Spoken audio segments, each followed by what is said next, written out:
Hey leaders, how are we all doing?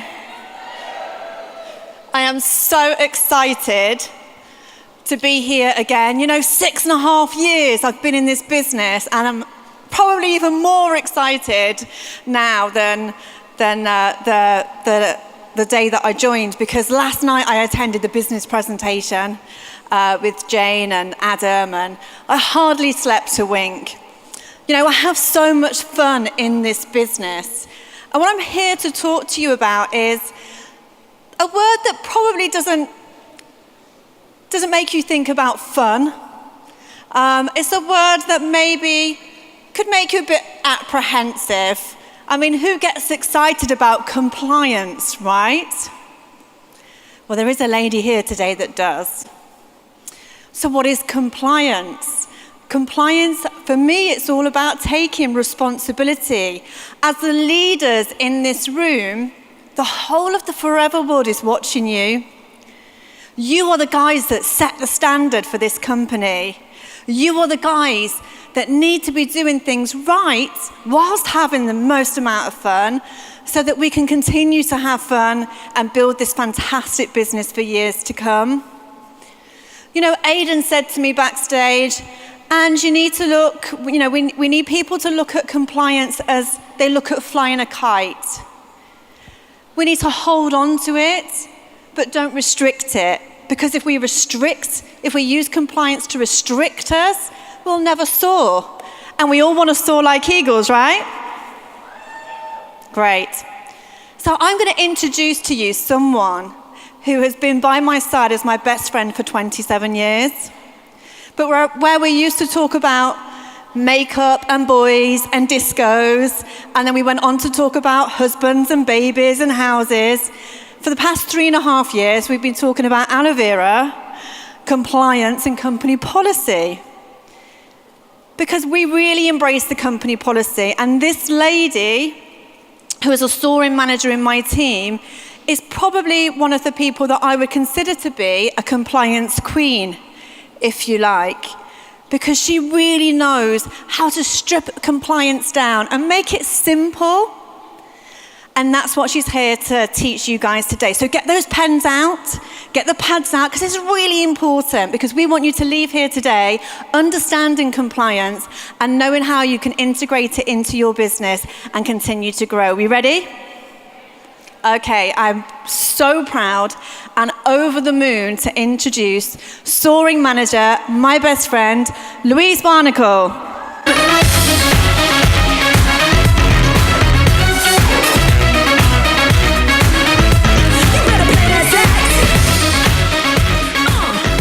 Good morning, everybody. It's my absolute pleasure to speak to you about compliance. As Ange said, we're a bit geeky about it, and our conversations are all about company policy these days.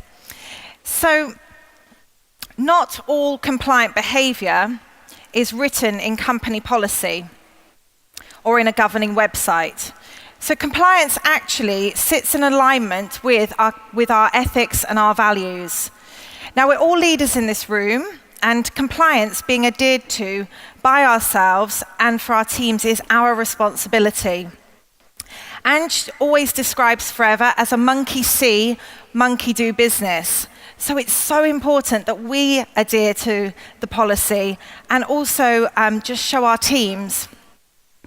If we say or post something that isn't compliant on our social media, then obviously it looks that it's okay for our teams to copy. So it's totally our responsibility as leaders. So as Ange said, we want to keep this light-hearted for you, and we don't want compliance to obstruct you. So allow me to share with you just one case scenario which just highlights the importance of it. Back in 2014, it was mentioned by one of the Forever countries that drinking the drinking gel could actually help with a medical condition. And because of that, it was actually taken off the market in that country. Can you just imagine for 1 second how devastating that would be to our businesses to have drinking gel taken away from us?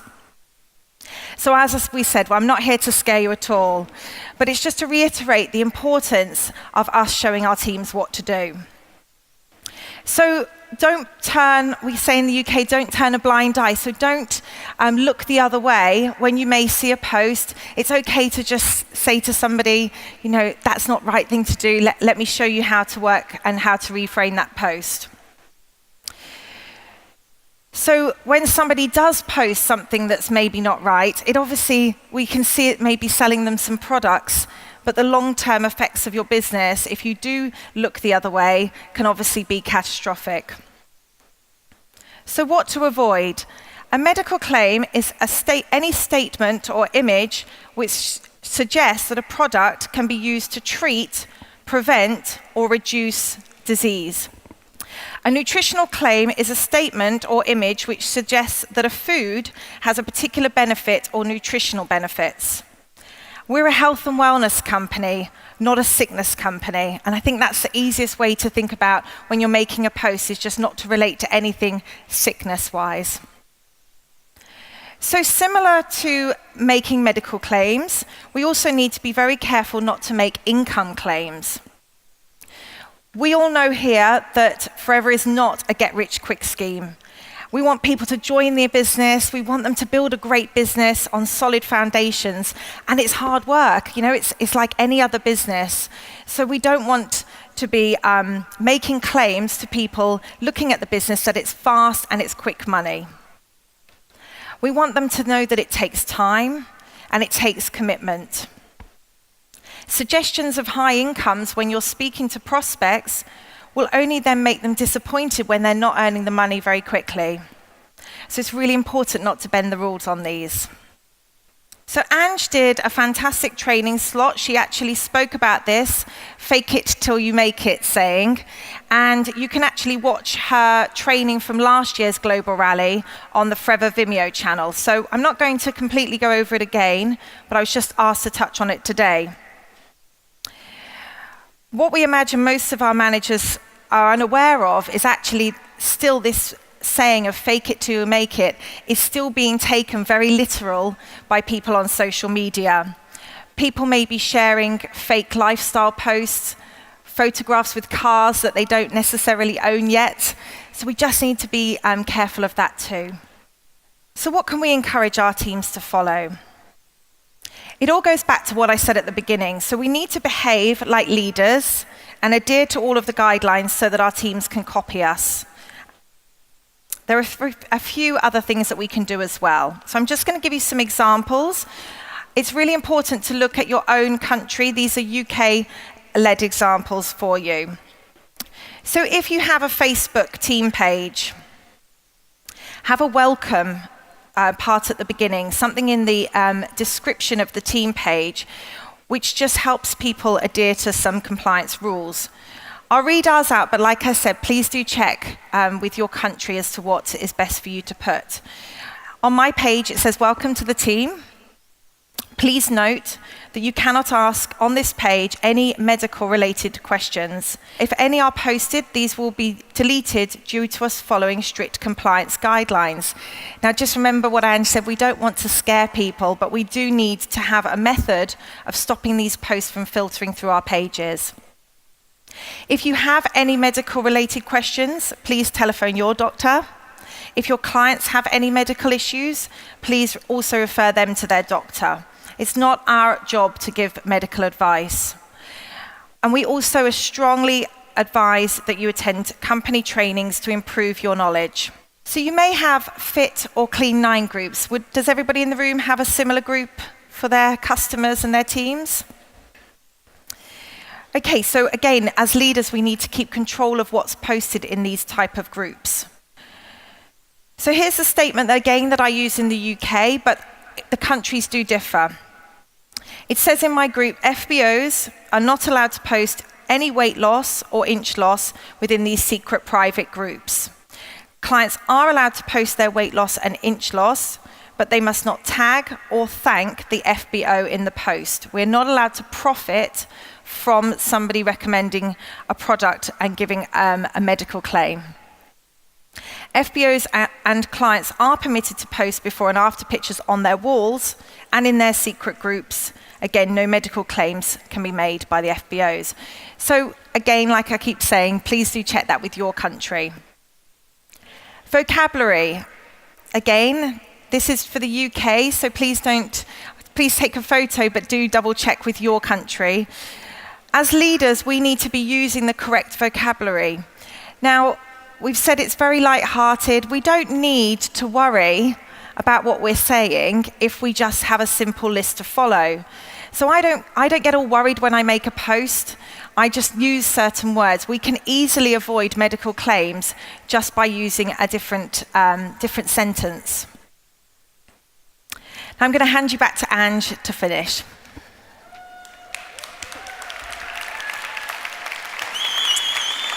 Thanks, Lou. So I learned a lot there myself, actually. And I think what's important to note is, as Louise said, it's easy to avoid making medical claims, or it's easy to avoid breaking compliance if you just know how. And I think it's important to take a little bit of time to learn, not just about the compliance in your countries, but for example, we all want to build big global businesses, right? So for example, if you're here, you're sitting in the room today from Japan, and you want to build a business in Dubai, then you need to be aware of the compliance rules in Dubai as well. And I always, this is something that I think to myself, what would Rex think? We are our own bosses. We're very lucky to be independent. However, I like to follow the lead of our fantastic company owner and founder, Rex. And, compliance is about doing the right thing. Being compliant is something that Rex has been for 40 years. And look how successful he has been. Compliance will not reduce your business. It will strengthen your business. It will strengthen your income. It will protect it. It will ensure the success of us for another 40 years and beyond. So when you're starting your new starters off, make sure that you're passing on the knowledge of your country's compliance or their country's compliance to them, and taking responsibility for monitoring that in a polite and fun way within your teams and your cross lines. And don't be afraid to ask for help. That's how Louise became such an expert in this subject, because she wanted to understand it, because she knew the importance of getting it right, and she didn't want to feel that she was restricting that kite. She wanted it to soar. So she spent some time asking the right questions from the local head office where she works, in the country she works in. So you need to do the same, because your head office is there to support you. They're the people that know this, so keep in touch with them, ask the right questions, and make sure you get this right. Now, I don't know about you, but I'm getting ready to rally. I'm getting ready to soar. Thank you for listening to us. I'm Ange Loughran. This is Louise Barnacle, and we are forever proud.